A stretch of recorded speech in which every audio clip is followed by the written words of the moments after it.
Well, it is 5:30 on Monday, February 23rd, 2026. With a quorum attending, I will call this meeting of the Shelburne Select Board um, to order.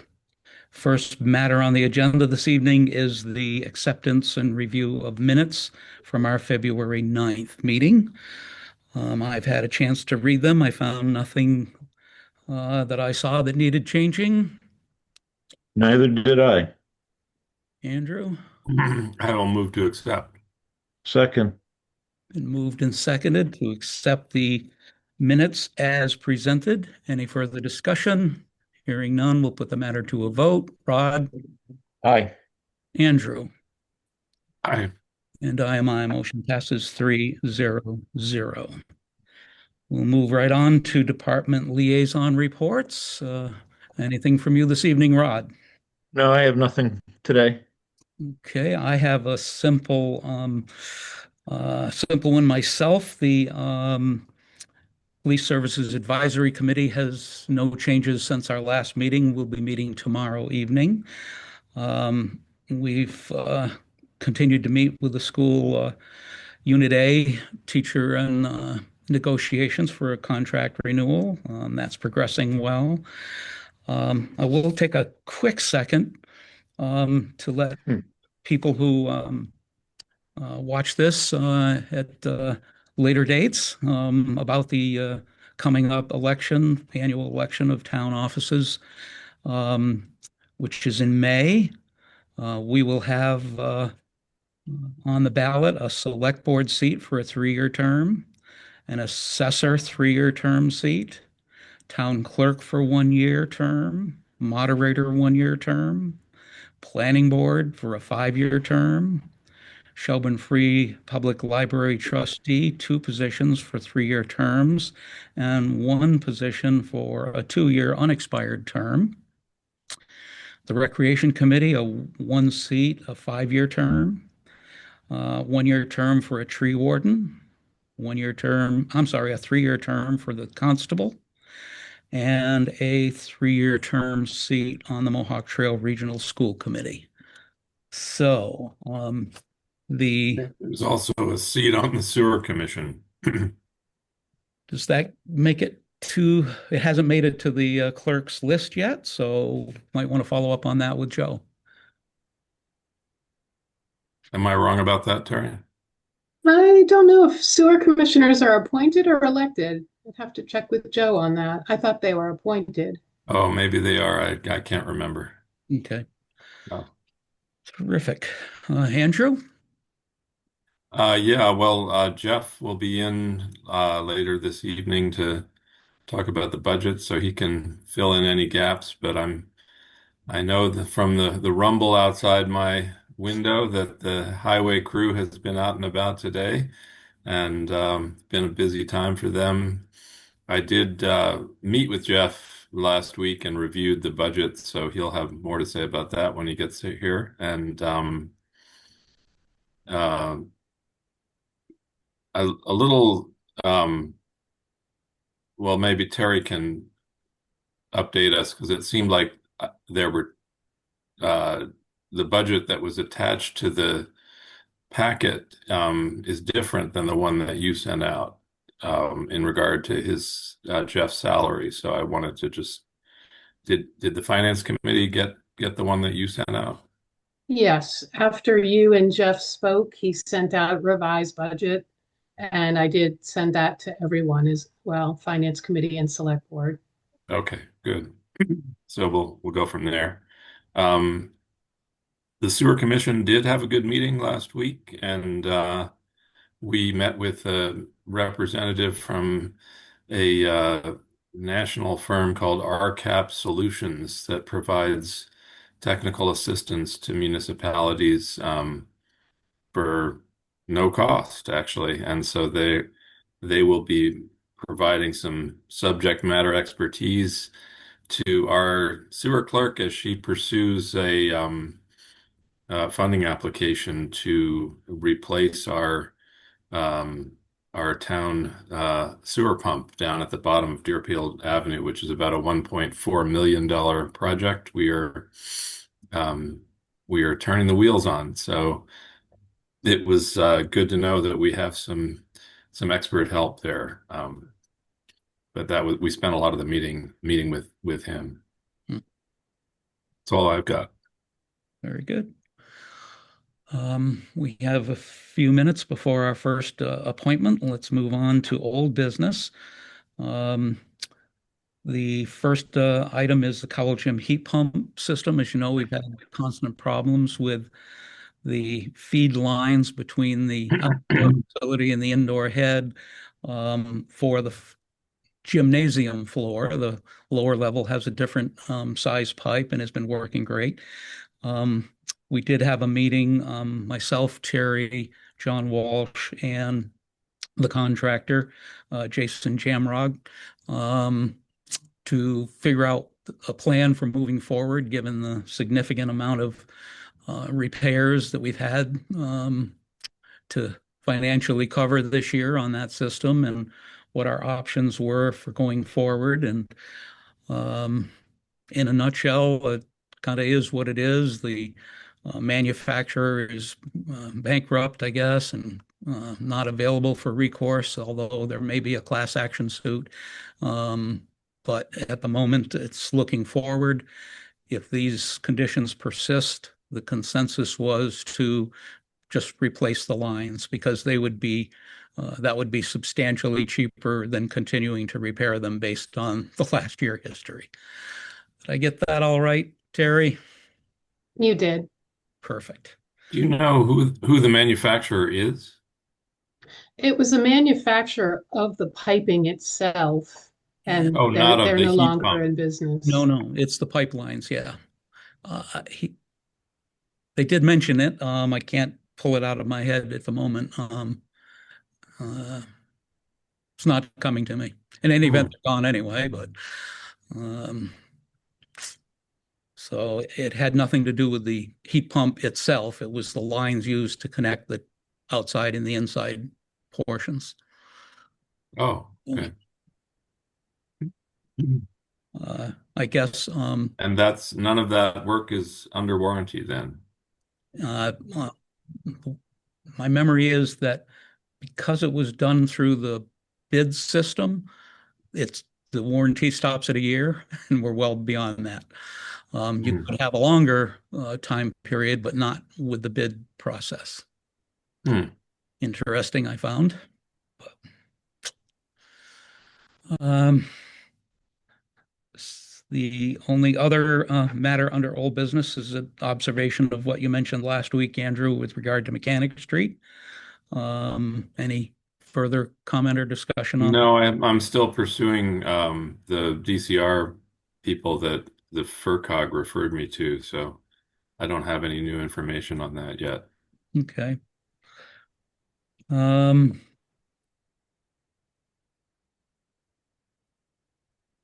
let's it is a public hearing, I guess, for the first item under appointments. So we'll wait until that time hits.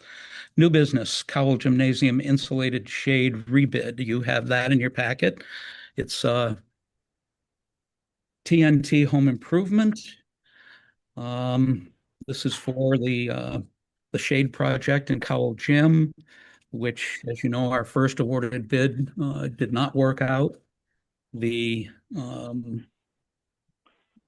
contract in front, if you look, I think it's on the page. The price quote form is the top header. The suggestion is to go to the alternate bid, which is $8,575. That is the difference between manually operated blackout shades as opposed to the electric motorized um, shades. And that's the recommendation of John Walsh as well. So to get that moving forward, and we need to make an official bid award. Do I hear a motion or, So moved, yeah.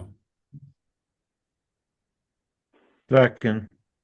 okay, it's been moved and seconded to award the um, bid for insulated shades at College Gymnasium to TNT for $8,575. Any further discussion? Yeah, I thought that John was going to be here, but he's not. He doesn't have any. Terry, do you have any further information on this in terms of where this money is coming from, and is this part of a This, package? We yeah, are. first of all, John is doing storm recovery work on the Cape, so he couldn't be here tonight. Yeah. This project is being paid for by a Green Communities grant, the same grant that paid for a portion of the streetlight purchase. Oh, okay. So the funds are available. John did check references and they were favorable for this company. Great. Yeah. No, I just wanted to get a little more background on it, but thank you. You're welcome. Any other discussion? Hearing none, we'll put the matter to a vote. Andrew Yes. and Rod, Aye. and I am I. Motion passes 3-0-0. I think we have time for a quick review. If we don't get to the vote, fine. Under new business, Shelburne Bridge over Dragon Brook, awarding of the contract. That's your Mass DOT sheet that's in your packet. There were 6 bidders that went through the bidding process and submitted bids through the Franklin Regional Council of Governments. The bid opening was January 20th. The low bidder and the recommended recipient are one and the same, that being Western Earthworks of North Hatfield, Mass.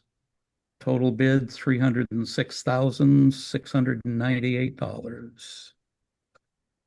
Any discussion, comments, questions? My only thought was that Jeff could provide further detail if people do have questions when he gets here, but We'll table that matter until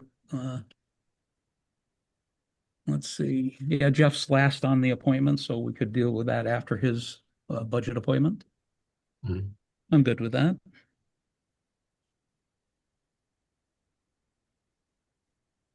Any other business? Just an announcement that our next meeting will be March 9th. Is there any other business that, Just to go back to the bid, just a question for Terry.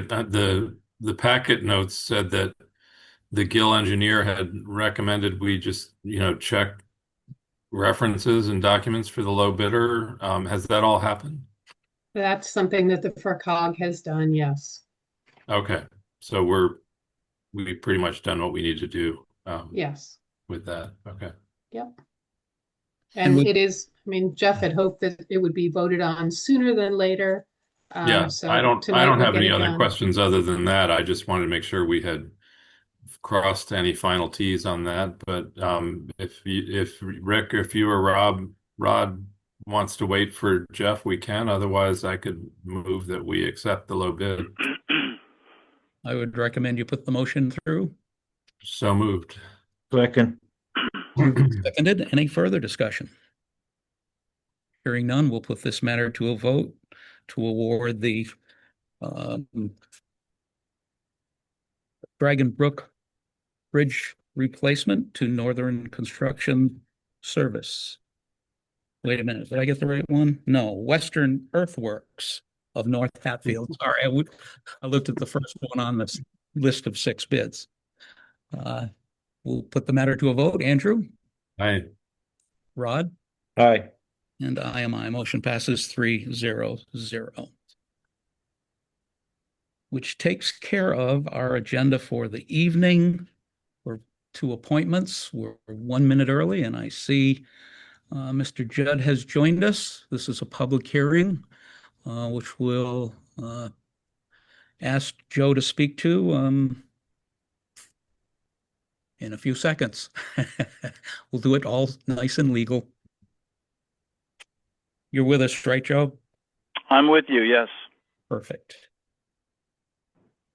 This public hearing is being 5:45 is to discuss the option of opting out of early voting for the town of Shelburne. An overview has been provided in our packet. Joe, you want to give us a thumbnail overview of that, please? Yeah, you probably, first of all, thanks for giving me some time tonight to talk about this. It's election season, and I've been doing some work on nomination paper work, which will be coming out very soon, and trying to just let everybody know who's running for office. And you know what I've been doing, Rick.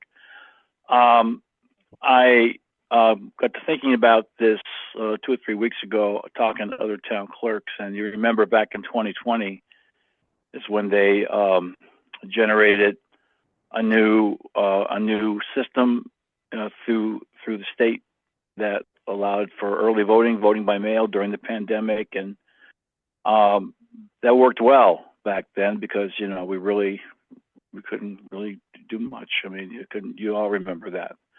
So as time has gone on, certainly in the state elections and the primaries, early voting is absolutely, it's highly recommended to continue that, and I would highly recommend that we continue doing that. And as we move closer to the first state election this year, which will be in September, we may have another discussion about that as that surfaces. But we've had very poor turnout over the last few years with early voting by mail for the town election or early voting in person. I think last year we had 8 early voting ballots that we processed at the town election. We don't get a big turnout, as you guys know, for town election anyway. I like to find ways to change that. I've done a lot over the years trying to get it out there more, and the Two Town News has helped, and papers, and getting it on the website, but never have really great participation for the town election. Even the year when there was a three person race for selectmen, we didn't have great numbers. So my suggestion, and I said recommendation, but it's really a suggestion because I really am interested to know what you all think about it, because I think that's important that I hear what you think. But my suggestion is that we just opt out of early voting by mail for the town election. It is a pretty good amount of work. It'll have a cost attached to it, and we really don't get a good turnout for early voting by mail or early voting in person for the town election. Of course, absentee ballots will still be available if somebody's going to be out of town, or they're going to be away, or they can't get here. They can still do absentee ballots. That's still part of the process. But the other aspect of it, I'm suggesting that we opt out of that, and I'd like to hear your opinions. Joe, this is for this particular coming spring election only, right? It's not a blanket. That's right.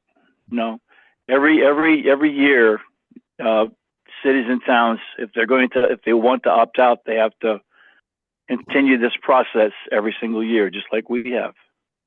We tried to do it last year, as I recall, but we were too late to do it or something.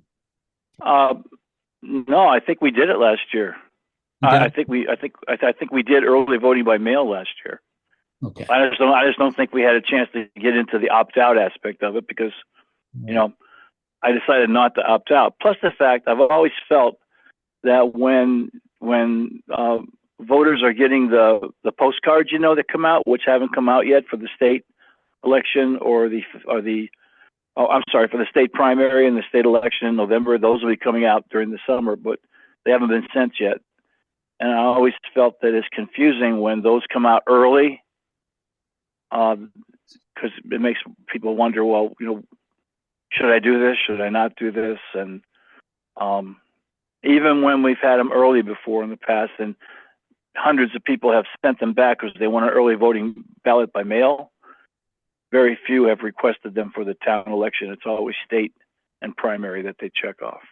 So, terrific. Any comments, Rod or Andrew? Andrew? I'm in agreement with you, Joe. I mean, I think we have a very unfortunately, a very low percentage of our voters turn out for town elections in general, not just the early voters.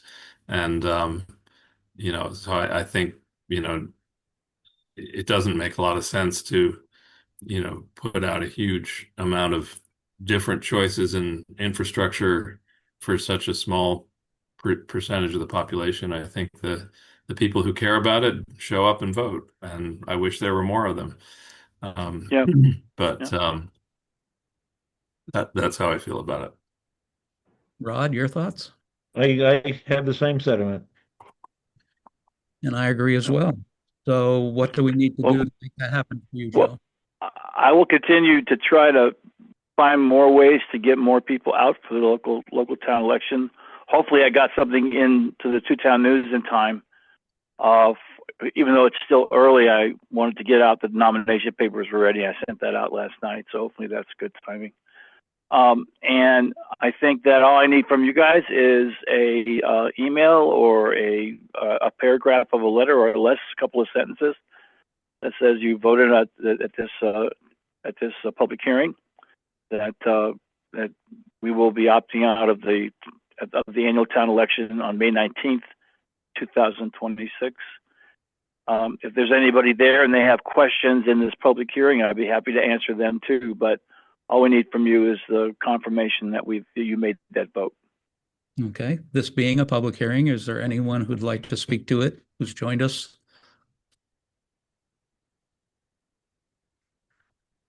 Hearing none, let's put the matter to the vote. This is to approve the opt-out of early voting by mail and early voting in person for the local town election on May 19th, 2026.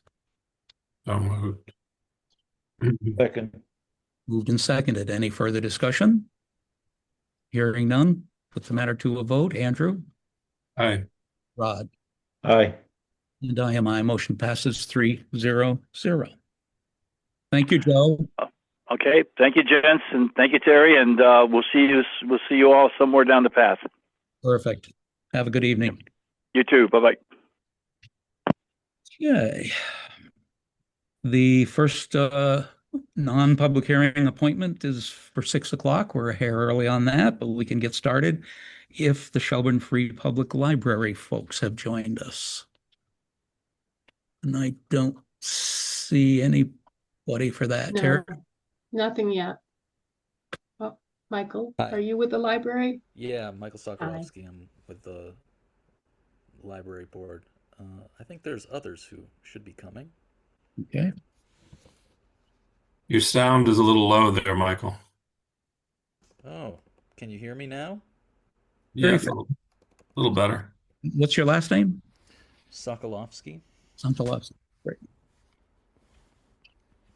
Okay, Finance Committee is with us for the 3 budget presentations we have this evening. The first one being for the Arms Library. I'm sorry, the Shelburne Free Public Library. Got them out of order.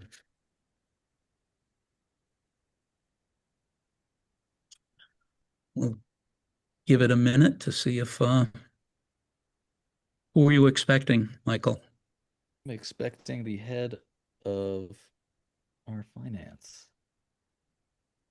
Let me see if any emails came in.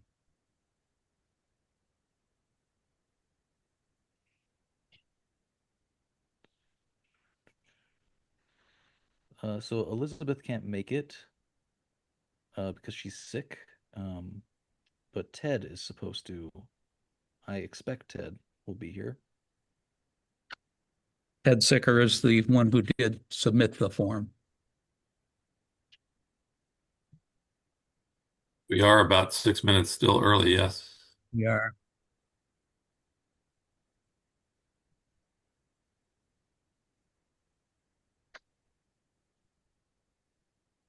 We'll take a short recess unless someone else, Rod or Andrew or Terry. Actually, Terry, I didn't ask you if you had any liaison report this evening. Anything to update us on? The only thing I'm aware of is that Angel will be attending a meeting of the Hampshire County Insurance Trust Group, and I believe that's Wednesday, and they're going to vote on the insurance rate for the coming year. And she thinks it's going to be another 16 to 20% increase, with some changes to how the plan is rolled out for people. So not very good news there. No. Well, it sounded from the media reporting that the group insurance commission, which is sort of the plan B option if we do want to opt out of the Hampshire Insurance Trust, is still kind of up in the air on their changes and plans and stuff. Did you get a sense of that, Terry, that they've landed yet in terms of what they're going to do? I have not been following that since Angel recommended that we stay with Hampshire County. Uh-huh. Well, it seems like there's still more uh, questions about how they're handling the GLP-1 drugs and other things that are big cost drivers, I guess. I think we're going to have a slight deficit this year. We've saved money because the highway position wasn't filled. But the police admin assistant has insurance, so there was a cost with that, and just the mid-year increase. I'm not sure if we're going to have enough money to make it through the rest of the year without a transfer or a special. Mm-hmm. Kind of makes it tough to figure out the budget for next year, doesn't it? Mm-hmm. Interesting. And when do you expect to know about where we're landing in terms of those costs and cost increases? For FY27, we should know after Wednesday's meeting. I will ask Angel to keep me informed of where that rate increase falls. Mm-hmm. Great. I got a notice that there's another call tomorrow on this storm that we've just had, and I've been told that when the governor declares it a state of emergency, that opens the possibility of some financial support for municipalities to recoup snow removal and snow management costs. So that may be something they'll be kicking around tomorrow as well. If either of my fellow members want the link to that, I'll forward it to them. I just got it earlier this morning, and then I spent my time on the tractor moving snow, so I haven't sent it forward. I'll send it to you anyway. How's that? If you Perfect, thank you. Okay, I think we have now people prepared to speak to the Shelburne Free Public Library budget. Well, I'm on the board of trustees at on the Shelburne Library, and I'm thinking our treasurer will be coming on to make his statement, but I don't see him yet. Okay, that's Tom Hale speaking. Yeah.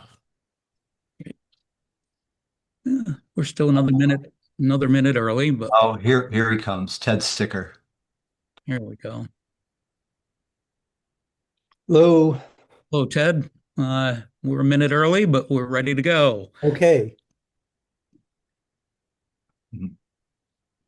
Have you got copies of the budget We do. there? Okay. Yes.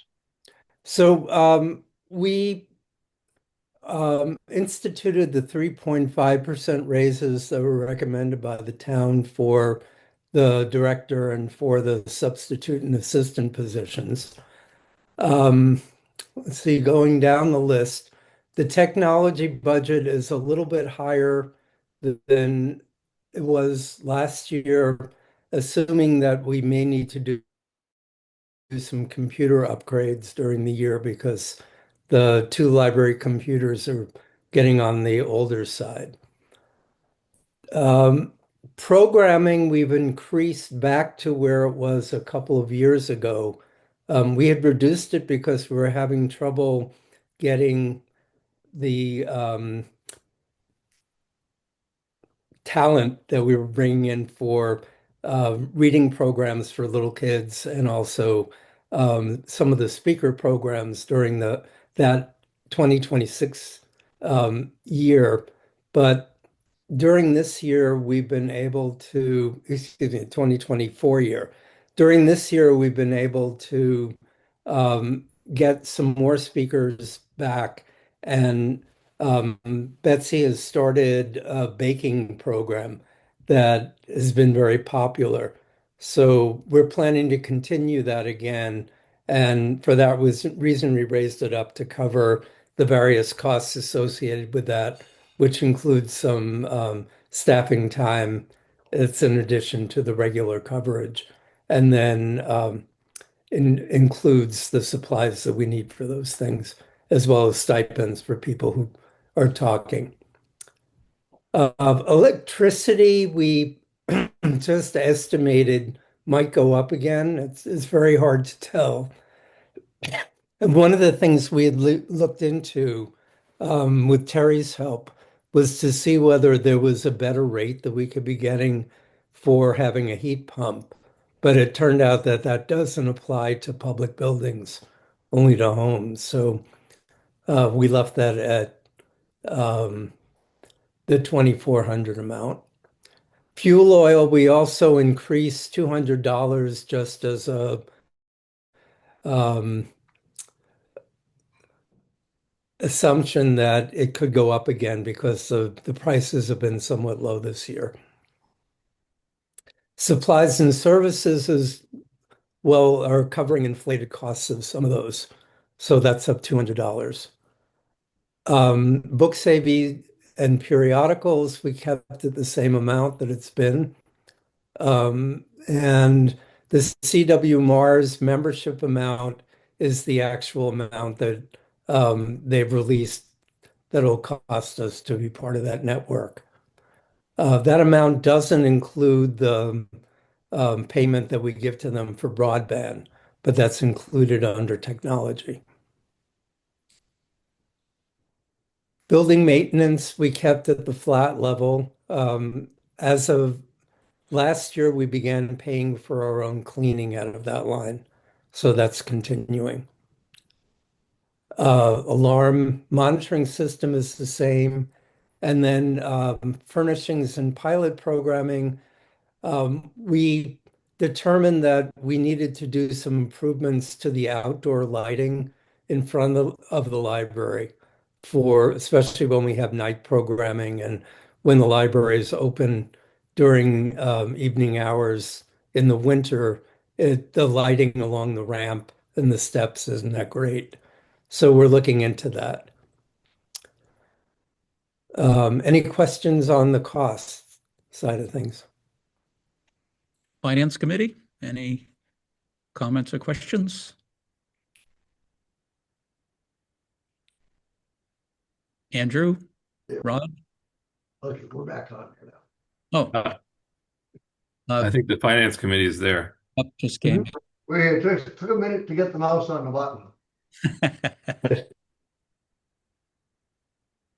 So did you have Continue? a question and comment on the first portion, the operating costs, non-personnel budget? I don't. No. No. And Rob? Okay, the town appropriation, we're asking for a 3.5% increase.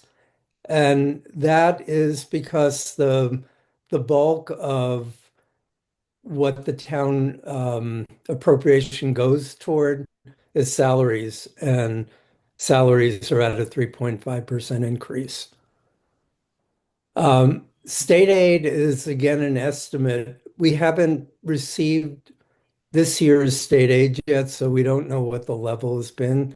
I think I'm supposed to talk to Dara this week and get that clear to get a sense of it, but we're estimating 3,500.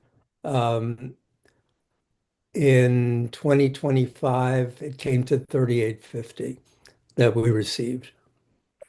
So maybe up a little higher than that. Estimated interest is the interest on the endowments that the library has, and we increased that quite a bit from where it had been, and that's covering some of the increased expenses. And then we've allocated $2,000 from a pool of our endowments that we have for physical improvements, and that's where the money for the lighting improvements would come from. So we're not asking the town for that.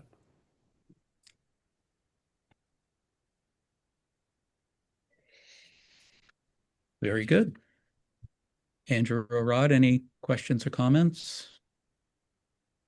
Um, my only question, Ted, is sort of semi-budget related, but it's a question about do you have any plans for filling out the ARMS membership on the Pratt committee?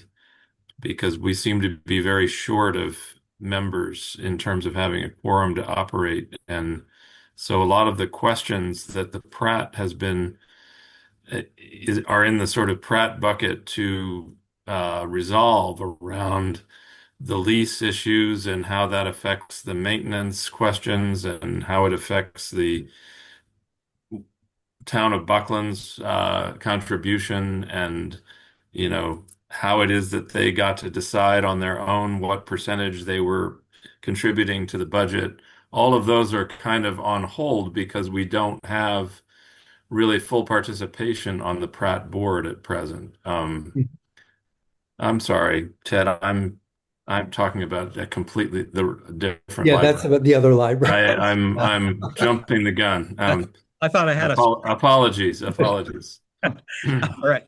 I got my libraries mixed up. There we go. Well, I did that earlier too. Finance Committee. Any questions, comments? Nope. No, we're good. Very good. And Terry, any questions, comments from you? Then we're good. Thank you, Michael, Tom, and Ted for presenting this evening. We appreciate the explanations. Okay, Very good. Thank you too. Have a good Thank evening. you. okay. Bye. All right, Andrew. Now we're up to the right library for you. We're obviously going a little quicker than our scheduled time frame. Do we have people from the ARMS library trustees available to talk, or are we still waiting for people? Lori. Hi, can you hear me? Yes, Lori. Do you have Hi there. people Yeah, to join you, or are you I'm ready? sorry. Do you need to wait for other people to join you? I do. I'm waiting for our new treasurer and probably another trustee or two. Okay.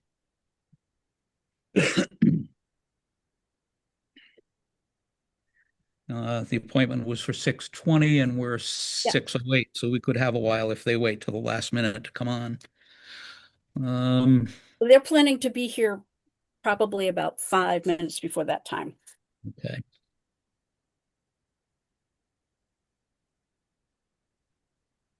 Don't think we have any other items that we can talk about. We can do a recess pause until Could I ask one question?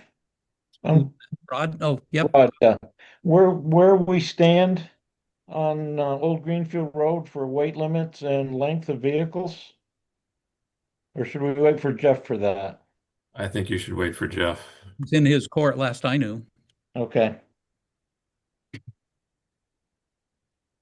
Well, let's take a quick recess. We'll sit and watch until Lori has her additional people. I don't think we have anything else to chat about for the interim. So we'll see you as soon as people arrive.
My speaker's still on, so I'm gonna shut it off.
Brian, I see you've just signed on.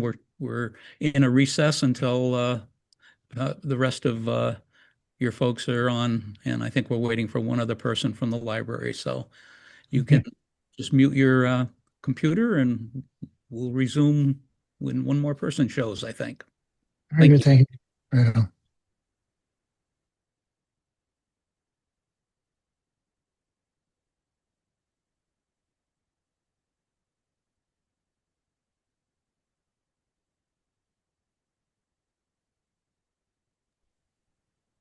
Hi, it's actually primarily Brian for whom we're waiting.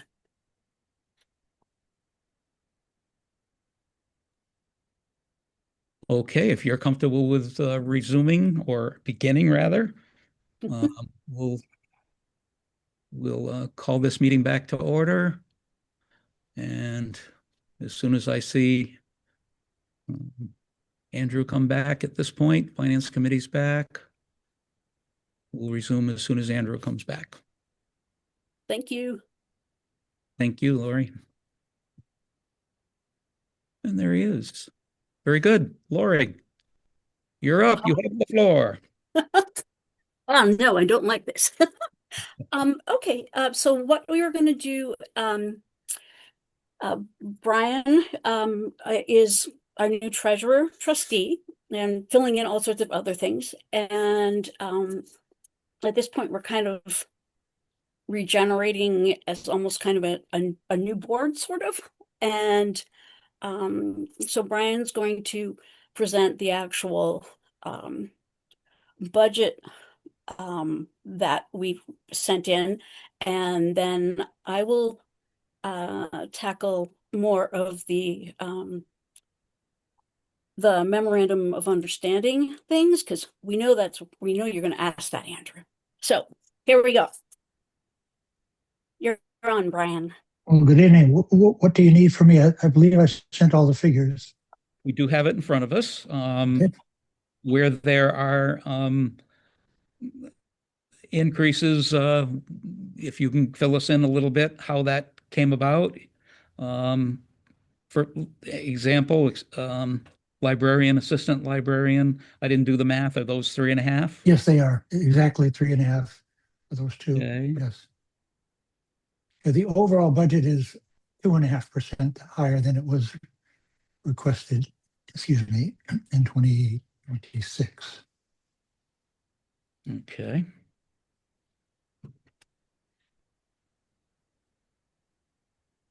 Anyone, Andrew or Rod, have any questions on any of these line items? Let's see. Bookkeeper went down. Well, let's see.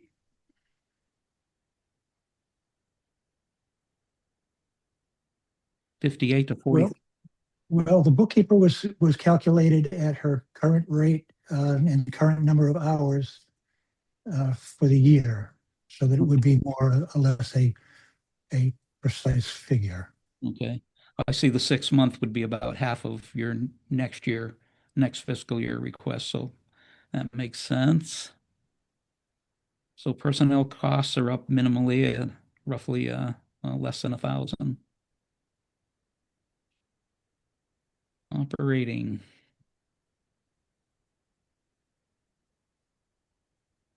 Fuel oil, substantially down. Oh, why would that be? Because the electricity went up. They were using the heat pump. Oh, Mini okay. splits. Mini split, thank you. There's no It's response. got it in the wrong column, Jim. I think they should have it under request. We're confused about the temporary workers line under personnel costs. Sure. The Do you want- 2026 request, there's nothing, but you've spent $6,700 in 2026 and you're not requesting anything in 2027. It doesn't seem to make sense. All right. I will tackle that. And there are the temporary workers are actually there are people who are actually they're regular workers, and some of we didn't have an assistant for a while, and I think that some of the numbers may have gone into the wrong place. I don't know. So the $6,700 spent in 6 months likely came out of the assistant librarian Yes. salary line item. Yes. Okay, that explains that. Okay. Phew. And so the 0 for next year also is correct? I based it on whatever was put in there, this being my first go around on this, yeah. I ran it by the others and nobody had any comments, so I assumed it's okay. What is the plan? What is the plan for 2027? Is it to hire an assistant librarian or is it to use temporary workers? Nope. I'll take care of that one. And I can see you guys. So we're in the process of hiring another library assistant. And a lot of that and we will have some temporary workers. But I think that the the library assistants were put into temporary workers. But we're working to develop another position which will take the place of the library assistant. And be paid from where? That line item that is there that's already in there for assistant librarian. Oh, so it sounded like you were going to have 2 assistants, no? No, hold on, I need to grab some water. We have there are technically 3 positions that are library assistants, and they're working circulation and they work in other areas in the library. And so we have 3 people. There are 2 on Sundays for about 3 hours each. And then when we hire the Monday, Wednesday library assistant, that person will also come out of that line item. So everything will come out of the assistant librarian line item then? Yes. The 3 workers, okay, all right. Right. I mean, would it be better, to be more clear, sorry, would it be more clear and better for you all if we had a separate line for each one of them?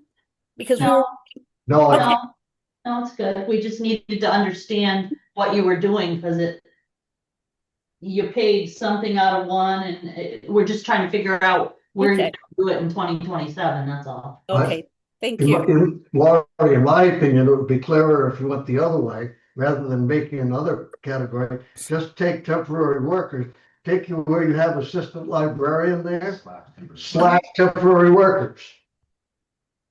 Could you, I'm sorry, One Jim, line, library assistant temporary workers, and then add that $6,700 into the 681, make that 73, whatever. okay, so put the two together. Put the two together and eliminate that line that says temporary workers. That works for me, Brian. Well, this is the template that was given to me, so Right, we it's were up to working you. off of the template sent to us from the I think so. Right. But- So if you want to change it, items Fine. in the same place. So Lori, I got a question. Sure. So I may have missed this just already, but so the plan is to hire an assistant librarian, correct? Yes, the person the person who was the library assistant left earlier in the year. Okay, And- so that makes sense. So that's why there's some money in that 6 month from 2026. That was what you paid her before they left. Yes, and I'm sorry, it is wonky, but we've got what we're doing is we're interviewing and we're going to have that position in place, and that's why the numbers I think are off from last year. No, that's fine. It makes sense. And like Jim was saying, if you lump those two this year into that line, and then Okay. an assistant librarian, and then you pull them out, where you're Mhm. still gonna have temporary workers, even with an assistant, correct? I'm sorry, could you repeat that? When you do hire an assistant librarian, you Mhm. still have temporary workers in some capacity, correct? Yes. Okay, and then you could just pull that out later, and it would be clear. But we get what you're doing now. Thank you. Okay, well, thank you. That helps. Okay, back to operating costs. Financial services jumped up almost $2,000. Explain that one, please. well, that's the fee that is charged by the Charles Schwab company that's holding the investments. Okay. Programming went from 1,100 to 2,000. What's the plan there? I'll let Lori Um, deal with that. hmm? Go ahead, Lori. Thank you. Oh, sorry. What we're with that, we've ended up having more successful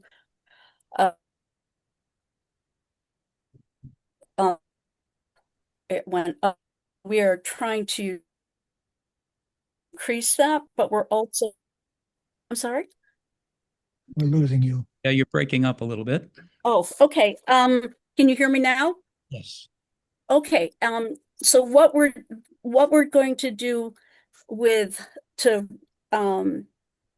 increase the amount for programming is to the friends are going to give some money for it, and we've also applied for a couple of small programming grants. Right, but the goal is to involve the library in more activities in the community. Is that right, Lori? Always, yes. Okay. And so you did have an $1,100 dollar request Electricity. for the current fiscal year, but it's showing you has already have spent halfway through 1,900 and change. So that's getting covered from. That's getting covered from Friends of the Library, and hopefully the two grants for which I applied. Okay. Finance Committee, any comments, questions on the operating cost section? Not really. And I guess the only thing is the fuel oil is going down, and that's due to The mini splits. the increase in the mini splits. And even with it being this cold, they've been functioning fine. Let me think about how to. Mhm. Well, ultimately, it would be a blend of the two. I mean, it's under utilities, and if they don't spend it on electricity, they'll spend it on oil. Okay. That would be the way I'd look at it. The question was, though, how are they functioning in this cold weather? Uh, I had them Oh, down okay. I didn't hear the relative, last and they're one. great. The Sorry, go ahead, Lori. mini splits are functioning.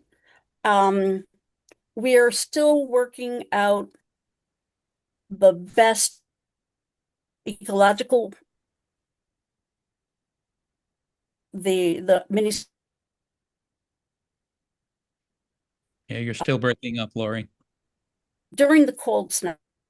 Yeah, she's been working with the contractors to try to figure out what's the most efficient way to use each one, depending on the weather.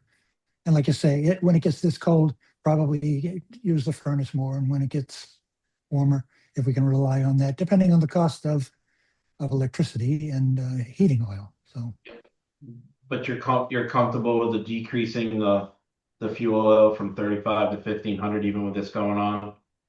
let's see. What do we have? Sorry. Right, the combination. The 8. 85 or 75. Right. Yeah, it was about the same price, $8,000, 8,500. Yeah. You might be right. It might be a little low.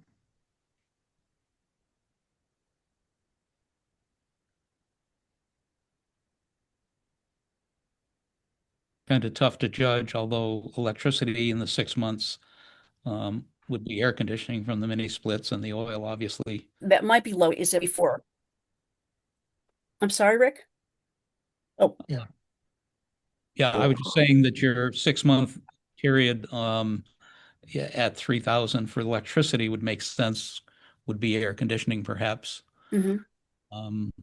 And the 500 low for 6 months of oil would also make sense because I'm sure you're chewing up a little more of that now. Yeah. All right, on to the appropriations. Actually, I just have one question, Rick. I'm sorry. Oh, no problem. Sorry, I didn't see you. No, it was the last late hand raise. Under information technology, in 25 requested 2,000 and spent $516. 2026 request was 2,000 again, and in 6 months, we've only spent $113.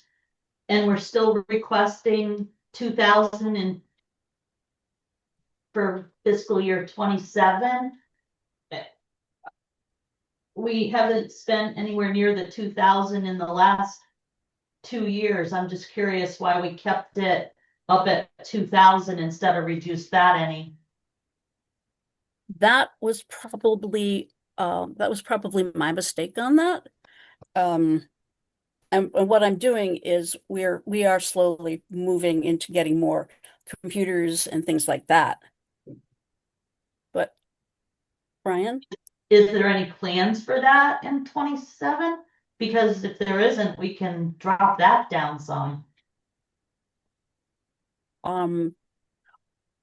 There are plans, but I think that we could drop it down as long as, my board members think that's okay.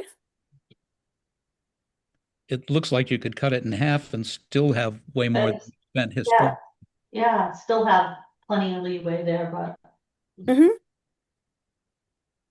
Would you like me to make that change? Is that what you're recommending? Yes. Okay.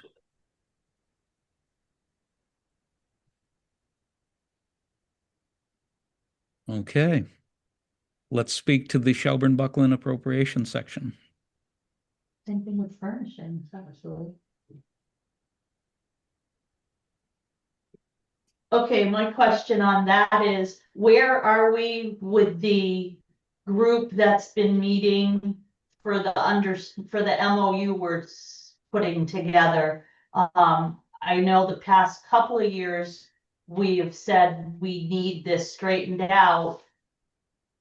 Where are we with it, I guess? Okay. I guess I will tackle that. And we've actually considering all of the moving parts, we've moved forward. Brianne Bennett was she was spearheading it, and she still is, but she's home with her new baby. And what we've done so far is there was initially, we have the working group, and then initially Brianne went and she took like a deep dive into looking at the police, the shared police, sewer, similar institutions, and spoke at length with various members of the Mass Library System, Mass Board of Library Commissioners. And we've been able, so far, we've had meetings, and if I'm incorrect on this, any like Emily, Peggy, or Brian, let me know. We've had a meeting with folks from Shelburne, a meeting with folks from Buckland, and then what we had been trying to do was to get a meeting with both folks, with both groups. And I think at this point, the last message was sent to sent over to the Buckland members of the group. And we're planning on, once we hear back from them, we will be able to move forward and get more of us together. And I think what Lori is saying, they're trying to make progress, but they're getting pushback on both sides. I'm not sure where the pushback is coming on the Shelburne side, Brian. My perception is that we just haven't had a meeting in years with Buckland. I've never met with Buckland, and I've been on the Pratt board for I can't even remember how many years now. Well, last year, that's the problem, is we have not met with Buckland. And that's understood. But what we've been trying to do, we have been trying to get people together, and we didn't have a joint meeting with Buckland before with all of us. The MOU was brought forward as a more important thing to do now, and there are, like I said, there are so many moving parts to all of this. We had a meeting this past Monday with one from the Select Board and one from the Finance Committee of Buckland. And we did talk about this MOU. And I don't know if they were given the current version of the document that's been circulating among the board. But that's where it is. So we really have made no progress. Is that what you're telling me? Or I don't know what you're telling me, I guess. Oh, I think we have made progress, because we have been getting, at least we've started the conversations with people, and we're trying to lay out some of the issues. And one of the questions that I'm going to actually direct right to you, Andrew. I think you brought up the question, you can't see me waving my hands here, I'm sorry. You brought up the question of about the MOU at the Pratt meeting recently. And one of our questions has been in terms of methodologies in obtaining what are considered the right statistics. We had asked I think at that point, what would satisfy, what would be a satisfactory method? What would be accepted in terms, if we're still using the methodology, if we're still trying to figure out statistics as part of this MOU conversation, what kind of what kind of figuring would make that make sense to you? Well, I think there are two things that I would ask if I were in the same room with folks from the Buckland Select Board and Finance Committee. One is to say, do we have common agreement on our joint ownership of the Arms Library as a gift from its benefactors? It seems like that has been lost in the murk of time, but there doesn't seem to be agreement at present on how we jointly have accepted this gift of the Arms Library. So that's one question that needs to be resolved. Mhm. And then the second question that follows from that is if we are jointly owning this library in conjunction with the Arms Library Association and managing it together in a three-way fashion, it strikes me that we don't, as individual members, simply get to say, oh, I own 40% of it instead of 50%, which is what has currently been happening since whenever Buckland decided on what its ownership percentage was going to be. That seemed like an arbitrary decision to me without any consultation, at least with the town of Shelburne. I don't know if they consulted with the Arms Library Association when they made that decision, but they did not consult with Shelburne, as far as I know.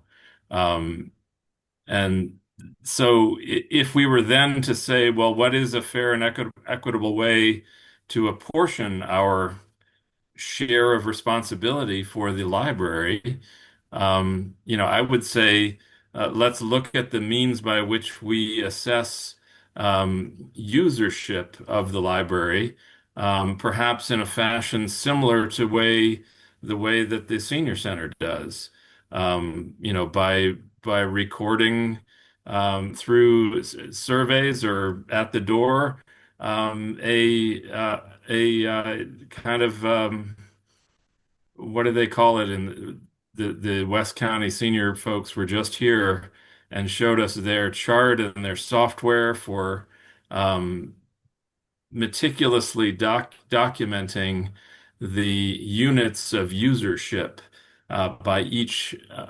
town um, in based on individual participants, and they do it both by um, raw numbers of participants and units of usership. That means if I am a participant in the senior center and I go to yoga and I go to a bus trip and I go to the foot care thing, that's three different units of usership for one person. So that's a way that they have pretty carefully documented how their center is being used. I think the library could take a page from that book and say, how can we do something like that? But if you wanted to do something simpler than that, hire a summer intern to sit at the door and just survey people, you know. But any of those methods, because I know that the methods of the library cards, we've been round and round with that, and those kinds of things are not accurate. Um, so the West County Senior Center, I think, is your model in terms of a group that asks for contributions from two different towns and documents how those towns are using their services. Okay. Um, I just need to go, I need to parse out what you said. So, because you covered a lot right there. So the first, going back to towns and ownership, um, that is a sticking point. And that I that is a place where, once again, as was made clear, Buckland doesn't have to pay anything to the library, but they have chosen to. And that, I thought they were the recipients of a gift from the benefactors, just as Shelburne was. what do you mean? When the libraries evolved from being a private subscription service to being a municipal service supported by the towns, the library was gifted to the towns, was it not? I don't actually know with using that terminology on that. I'm not exactly sure, but I know that the library building was gifted to the people of Shelburne. And I would have to go back and look to see those, because I had never heard it put that the library or the libraries were given as to the municipality. I don't remember that, but I can look that up. Well, I do I mean, think it seems to me that if the library, if you're saying that Buckland is just kind of offering a goodwill donation for just by being nice neighbors, that sounds extremely generous on the part of Buckland if they have no other obligation other than, an act of neighborly friendship. I don't believe I'm once again, because I don't know about that first statement of yours, but I do know according to the state, library formulas, state aid and things, they are not required to give us anything. And it is kind of a gift of good neighborship. And I think, Lori, I think we're off track from the budget discussion. okay, I'm sorry. No, it's That was his doing. We've gone down. Actually, Rick, I would respectfully disagree that this is part of the budget discussion, and That's okay. I appreciate that. But I think your original point of there has been no meetings. It is disappointing that this contention came up a year ago, and the progress has been limited. And so I'm hoping that going forward, there can be some joint meetings, some deep dive investigation into the facts of the matter and deal with it. But we aren't going to settle it tonight. And unless there's more discussion on any of the elements in the budget other than the split, which I'm unhappy with as well, we should get to our next appointment because Jeff has been working all day. He's still in the office and probably would like to get home some point tonight. So we'd like to go to him as soon as we can and not belabor this discussion, not that it's not a legitimate one. May I say one more thing? Fire away. Okay, really quickly. We actually have been working hard trying to get things done. But there's also, we are waiting for a response at this point from Buckland. Has our finance committee been meeting in those, any representatives from our finance committee in those meetings? The last, Jim was at one of the previous meetings, but we haven't brought everybody together at the same time. I think that would be definitely something in order that needs to happen. Okay, Lori, thank you. one suggestion that I have, if you're waiting on Buckland, is to call their town administrator and put this item on a select board meeting agenda so that they know that you're waiting on them. Okay, thank you. Good suggestion. Any other questions or comments from the finance committee? Yes, I just have one quick one. Sorry, back to the actual operating costs. Furnishings request there had been no requests. 2026, 1,500. We haven't spent anything and we're requesting another 15. Do we need 15 or? We don't, once again, Brian, trustees, that also could have been an error on my part. We don't have to, what we're doing is we're trying to get more ADA compatible desks for the computers in the library, which is why I thought that would be okay to carry that through because those desks are pretty expensive. Right. That's But what, have we got any? No, we haven't found someone who can ship it at a decent price. Okay. So if you can't spend it this year, what makes you think you can next year? Yeah, exactly. I will have an assistant by then. Before. Okay. Everybody good? Okay, thanks for presenting this information. We'll hope to gain some progress. When you change those numbers on the other items that we discussed tonight, send us a new version if you would, Brian, and we'll get on to our next appointment. Thank you, guys. Thanks, everyone, very much. Thanks for coming and presenting it. Take care. thank you. Okay, Jeff, sorry we're a little late for you tonight. We'll try to get through yours quickly and get you home. No problem. No problem. Another long day in the winter. I'm used to it. Yeah. Okay. We do have your personnel and operating cost budget.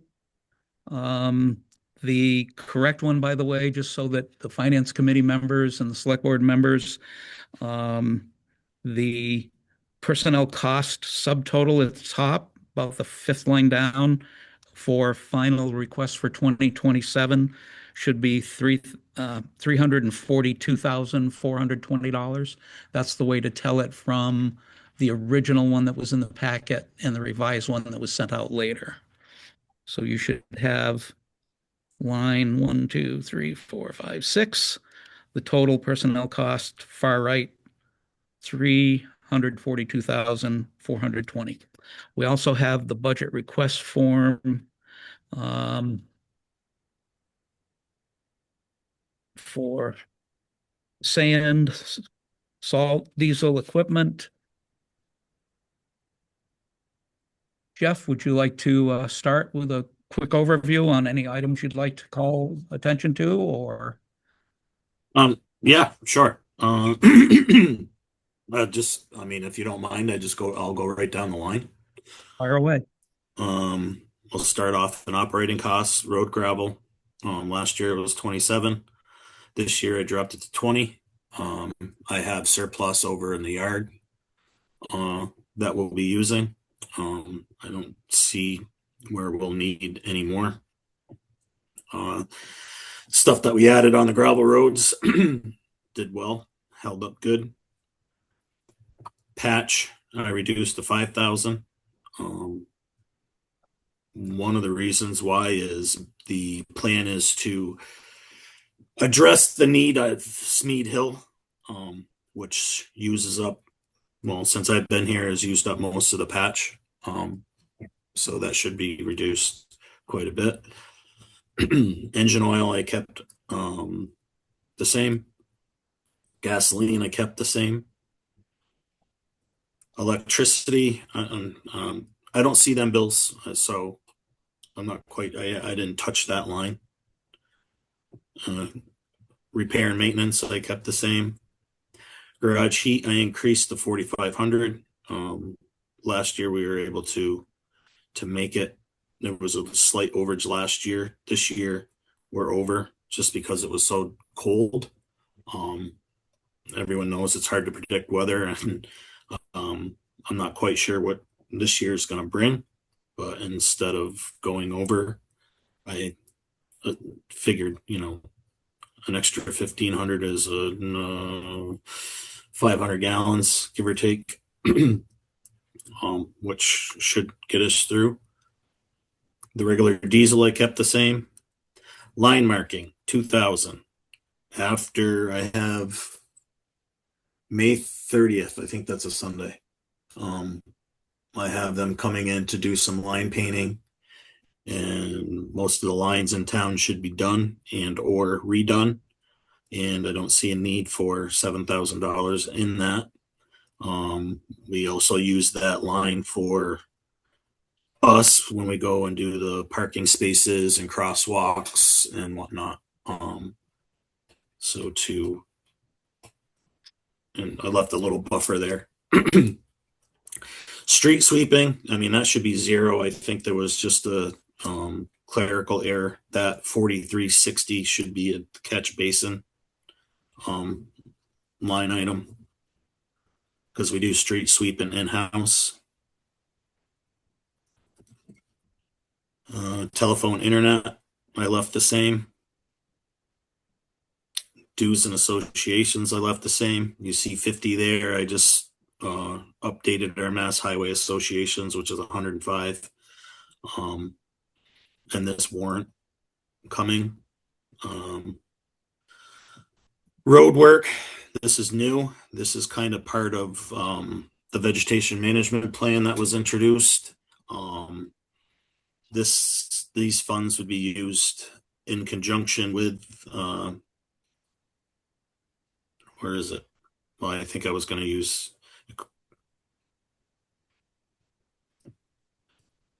I don't know. It's for the category 40 licensed herbicide applicator to perform his duties for the invasives in our town right of ways. Catch basin cleaning, I kept the same. We were able to do quite a bit of the basins in the village, and I'm hoping with that we can finish them off and then move up to some of these deeper ones that are up in Upper Shelburne. Clothing allowance and safety wear, them should be just removed at some point. Drug testing, license, physicals, I left the same. Trainings, I left the same. There is some training set up so that expenditure will increase by $250. Alarm systems, I left the same. That's for the monitoring and testing. Generator maintenance, according to when Mark was here, he said Conway's pays for it, so I just made it 0 last year. I left it at 250 and I put it at 0 this year. Shop and office supplies, I left the same. OSHA compliance, I dropped 3 to 3. I may be able to drop even more. I'm not positive. I haven't called the Department of Labor and Safety for the voluntary walkthrough. I'll get that done here in a month or so. Town garage maintenance, I reduced. Uniforms, I reduced. Originally, all of us were going to have uniforms. One of us decided they didn't want to, and the new hire that was here only was here very shortly, and we've yet to replace him. So with the new hire, it would have been 3,700, I believe, my math. So I dropped that to 4,000. As far as our winter lines, my original worksheet I submitted because of this winter. I kind of increased everything, but after a meeting and, with it being winter line items by law, we're able to overspend. If we did overspend, all it is a matter of, a vote by you guys, with, some sort of estimate provided. So I put everything back to level funding with the exception of sand, because 2 years now we've gone over. This year we're way over. Reason being, all the little storms that come use the same amount as a big storm, and we've had a lot of little storms as opposed to big storms.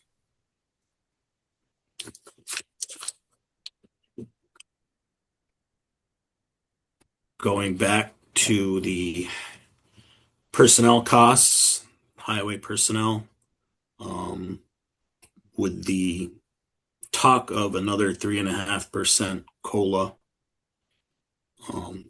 albeit talked.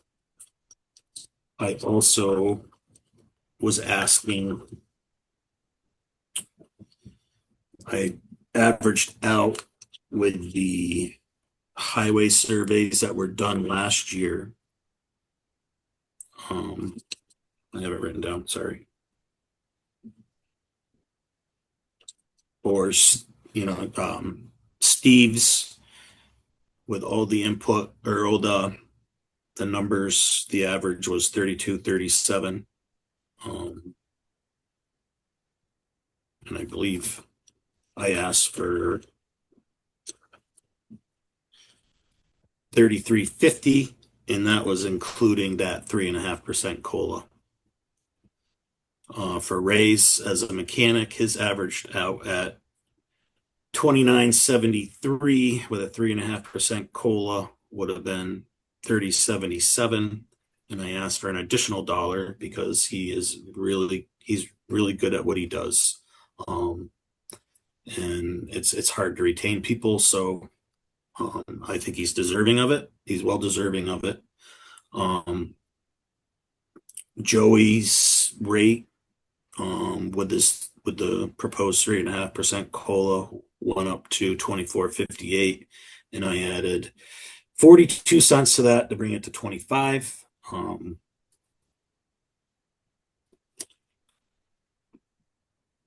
then we come to mine, and I was asked to put in what I was worth and what I thought I was worth. And my original one was high, and it was, I think I'm worth it. But I also am uncomfortable putting a number in there to begin with. I don't feel it's up to me to put that there. But I did, with that same meeting and discussions, I reduced it to 97.5. And that is really, it's the amount of time I spent here. And for you guys, I don't even know what my hours are now. Probably 180, maybe close to 200 now. That, you guys don't see that in your timesheets and whatnot because it's part of being a salaried employee. And that's where I came up with that number. Plus, my introduction to the vegetation management plan, yearly operation plan. I've done a lot of cleanup around here.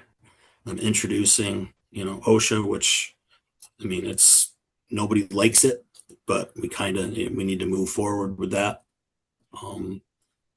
Rather have the material and the stuff in place, and when the DLS says, oh, when you do the voluntary walkthrough, they'll give you a plan. If they find something, they give you a time period to fix it. But it's a starting point. And what else? I put in for 2 capital requests. Well, One Jeff, being, before you move on to the capital request, I just wanted to say a few words as the highway liaison, and did meet with Jeff to review the budget. And I guess I came up with 3 basic categories in my reasoning for supporting the request that Jeff settled on, the 97.5, which is still a substantial increase. One being that because he was newly hired the last year, we only gave him essentially the COLA in the last year's budget and did not get a chance to recognize a lot of the merit work that he had performed. So this year is kind of a 2-for-1 in making up for that. Second being, I second Jeff's self-assessment in terms of both the quantity and quality of work that he's performed over the last year in the managing the large grant-funded construction projects, the regular mass road paving projects, and general management of the crew and the other things that he cited.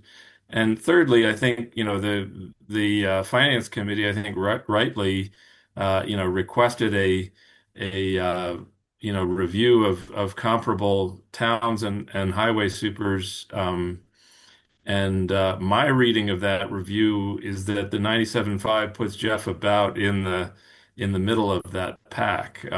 So that's and Shelburne being, a smaller town, I think that's appropriate. So I think we are increasing our competitiveness, in salary relative to the other towns, but we're also, I think staying in line with where towns are paying their highway superintendents. So with all that said, that was my reasoning for supporting the salary request that's being put forward.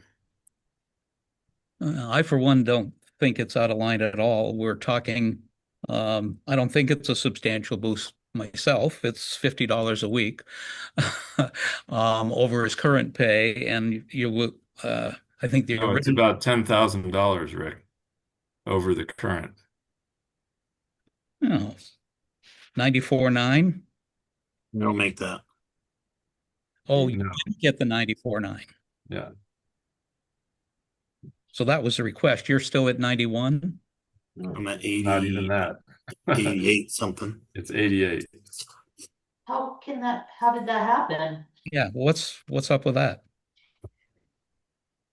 I don't know. The higher amount was budgeted because at the time, we didn't know at what rate we would hire a new superintendent.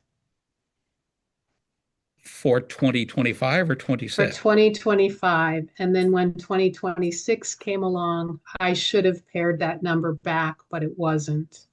Okay. But superintendent is currently at 87,964. Okay. So that is closer to a more substantial raise for sure. Yeah. I think it's out of line. I mean, our neighbor Coleraine is at 103, which I think was where we were looking originally. And Well, I mean, I have to say there's an exception there because it is Nate Gilbert and he's, probably the most sought after mechanic around because he can build anything, fix anything. Great. Well, if everybody's comfortable with that, let's any questions, comments on any of these line items from Finance Committee? No, like, I guess Jeff, the only thing is like, so you kind of explained something to me there. So Coleraine, you kind of think there's a little bit of a difference there with who they hired.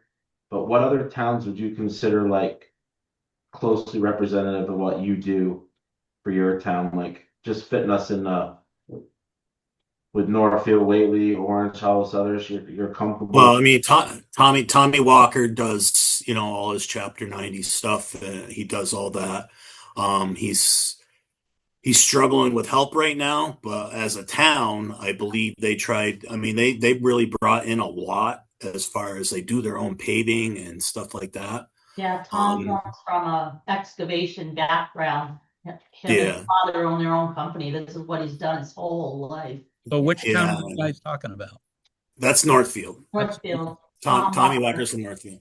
Okay. And going back to Coleraine, Nate, he worked out a really good deal with his board. I mean, more power to him. But he is an amazing mechanic. Okay. He's been there for 11 years, I believe, or 12 years, something like that, as a mechanic. And he took it over, and he was able to work out a lot where he even gets paid overtime and on-call stuff. Greenfield, I think they have like assistant superintendents. I don't know exactly what they do. I know they're at like 100 and I think they're like 110. As Ashfield, Brian Clark, he took over for Tommy Poisson.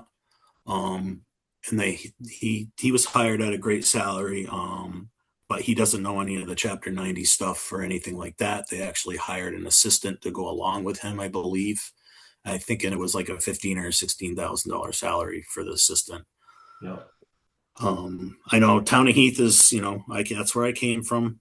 And I know Tyson is doing the same stuff I was doing up there. He's paid hourly, but it is Heath, so he's probably got 400 hours of overtime up there. I don't want that.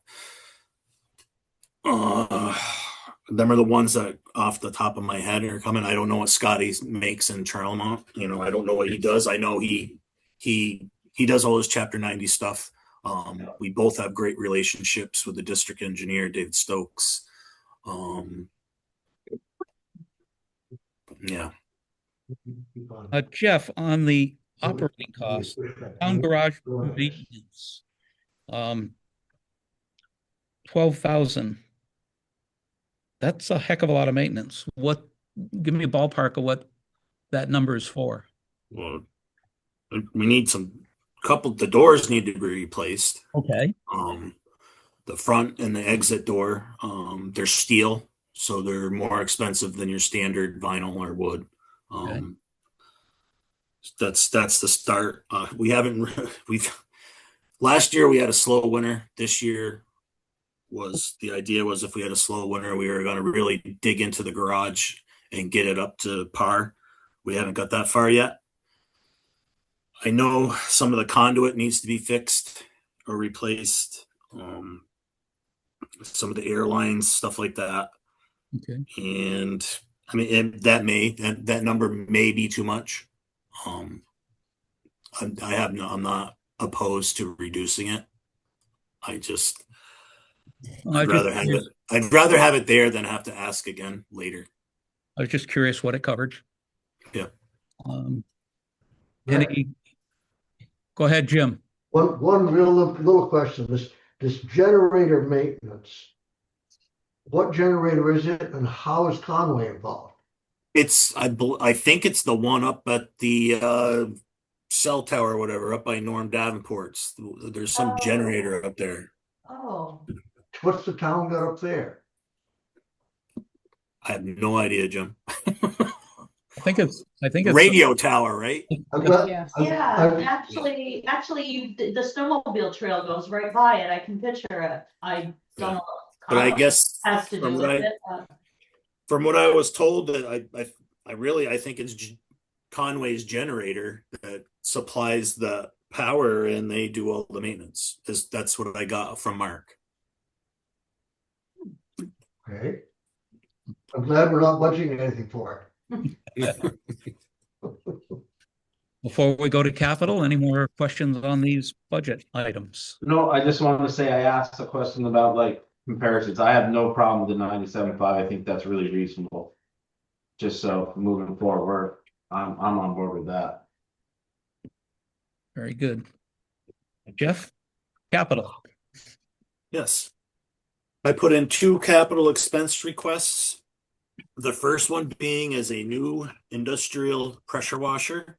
The current one model is a Power America, bought in 1995. It's still running, but the heating element is weak.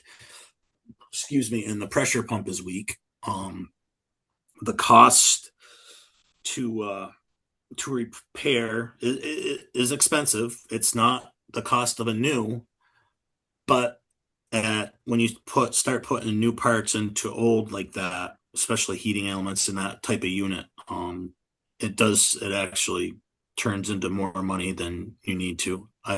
We had the same model in Heath, and we did the same thing, and we ended up buying a new one eventually. At first I only got one quote, and that came from Power Eagle. And then I finally got the other 2 quotes in from Power America and Hotsy. Power Eagle is almost identical to Power America. They have a really good service review. And that's the brand I went with up in Heath. But Power America has, the identical replacement for that. And Hotsy came in as the lowest, but with less pressure per square inch.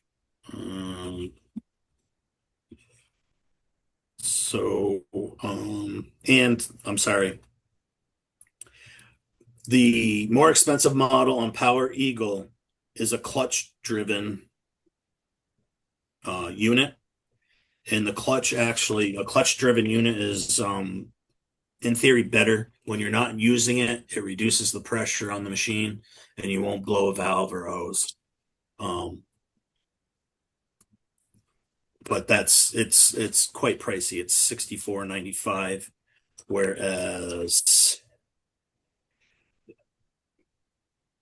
with the Power Eagle one, which is also a clutch machine, the municipal discount comes in at $55.45.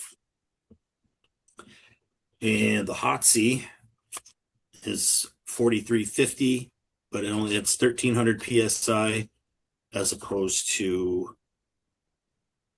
1600 PSI. And Hot Sea is out of Boston.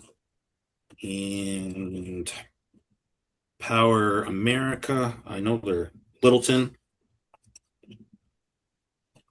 Power Eagle is from New Hampshire. And funding source, we have leftover salary, quite a bit from the labor position that decided he needed to go back to Ashbourne. So I thought maybe we could use funds from that salary line to purchase this. I don't believe that's allowed. No. No? No.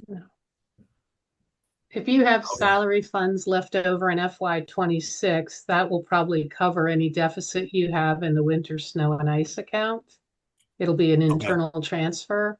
Yeah. And then any money you save in FY27, it's still considered a capital expense. So you can't use operating funds for that. Okay. So which of the three would you recommend in terms of price point for a warrant article?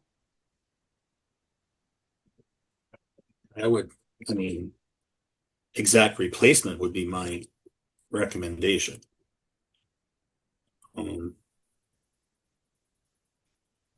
Which is which? The Power Eagle? The Power America. So 60,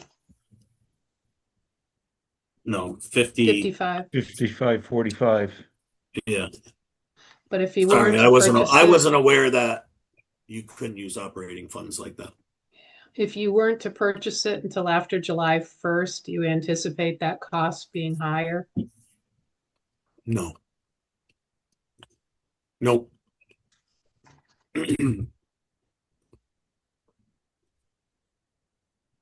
So we'd be looking at a warrant article for a little cushion, 58 or something. And Jeff, are you recommending we do this out of Chapter 90 or stabilization? I don't know now. Uh-huh. We I don't know. probably would have money in the equipment stabilization account. I'd have to check that out and let you know. Okay. Well, we can probably talk about that when we get to the capital meeting. Mhm. So the actual request is gonna be the Power America 5,545, is that where we landed? Yeah. Yes. Yeah, okay, thank you.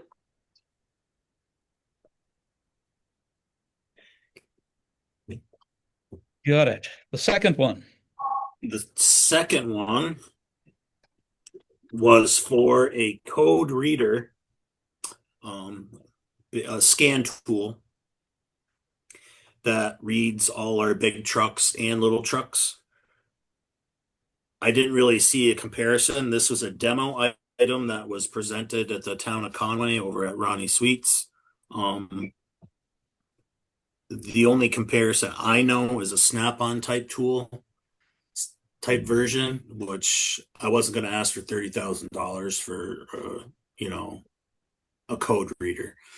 The only, one of the main things is with this tool, it'll allow us to plug into our trucks and have that scan already done. We already know what the truck is, and you're not paying technicians to either come out here in the field and read it for you and pay astronomical labor rates. And it'll help us get the parts ordered and in the vehicle quicker.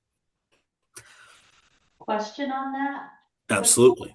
Will that just work on the trucks or will it work on any of the equipment, like the loader, backhoe, any of that stuff? As I don't know about the loader and backhoe because Cat and John Deere are kind of Right. finicky with giving any info out. I know it'll work on your regular passenger vehicles, smaller trucks, your big fleet trucks. Okay, I was just curious, that's all. Okay. Yeah. And the funding source, I was thinking the same thing, but we can't do that. So Is that the Chapter 90? no, I thought I didn't. It was going to be, yeah. Funding source was going to use extra funds from an unfilled labor position, but obviously that's out the door. So And Carrie will dig into the availability of what was it, tool maintenance account that you had mentioned. We have an equipment stabilization account. I'll see if there's funding there. If not, stabilization. That will come up later then. Anyone have questions, comments further for Jeff? Me too, but now he has. Well, if we don't call Actually, just one last question on the scanner. Who's qualified to use it? Because I know like the scan tools that we have, the guys all have to go to training on that. oh, really? Yeah. Of course, it was those are Kat and Peterbilt and Matt, but still they have to be trained on it. Yeah, I don't think so. I can call up Ronnie Sweet. I believe he actually bought one. Okay, just curious if it would be Raymond anyways doing it. Okay, that was going to be my next question. Who staff would be qualified to use it? But and then also there's I want to say they have to get calibrated. I don't know if calibrated is the right word. Updated. Something has to happen fairly often. It's I mean, you buy it and you're done. They have to keep it updated, and there's fees too. Yeah, I believe you can plug into USB port or whatever and download any updates. But I'll make the salesman do that too. Okay, make them work for us. Great. Yearly subscription, $7.95. Everybody else good? Send Jeff home, go to bed. Not quite. I just got one question about Old Greenfield Road. Right, sorry. I knew we paid something. Go ahead. Understanding what we need to do to limit heavy trucks on this road. The other day I had to back up because I ran into a tractor trailer coming, well, he was heading toward Greenfield. The last time I spoke to David Stokes, who's MassDOT District 1 engineer, my engineer for Chapter 90 expenses and stuff like that, he says as a town, the select board needs to vote, what type of signage or limitations we want to put on that road. With that being said, we'd kind of have to try to get a hold of Greenfield, I would assume, and work with them.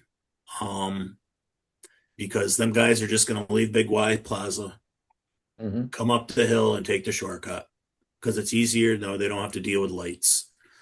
Why with the way the road is beyond me. I'm assuming it's the same truck that took out. I believe it is. Yes. Because I saw a video, well, when you said that, but I saw a video not too long ago of after the guardrail was ripped out and removed from the tractor trailer, the same brand name truck, it was Warner, rubbed his tires on the guardrail post that's still existing in the ground. So, I mean, it's what limitations?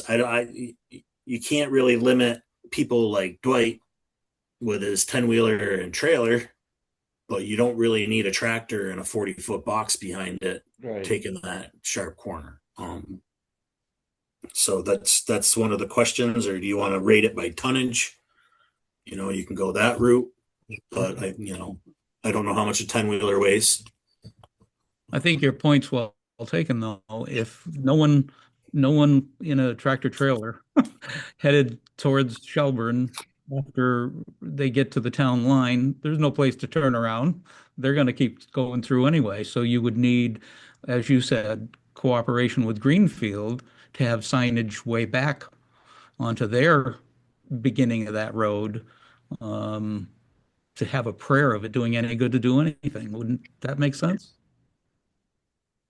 I mean, I can follow up on it and try to contact whoever. I don't know who the Greenfield DPW superintendent is now. It was Marlowe, and I think he went elsewhere. Someone took over for him. I can reach out and talk to him, see what he has to say.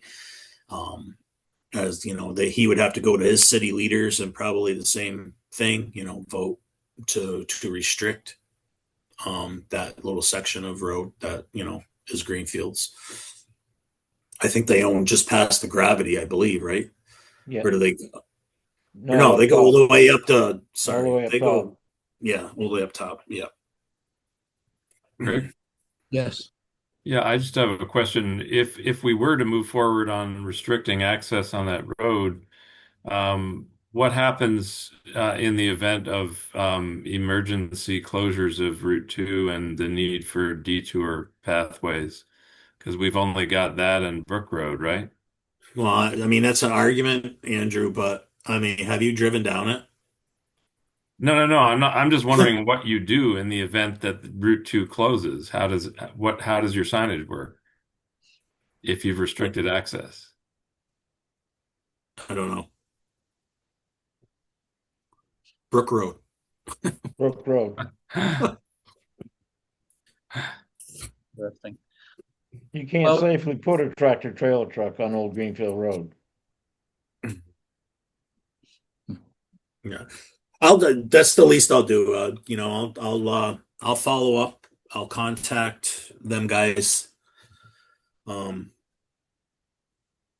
see if I can get in touch with them tomorrow because apparently we got more snow coming Tuesday night and Wednesday morning. And then see if- some. yeah, Okay. Jeff, thank you so much for your time.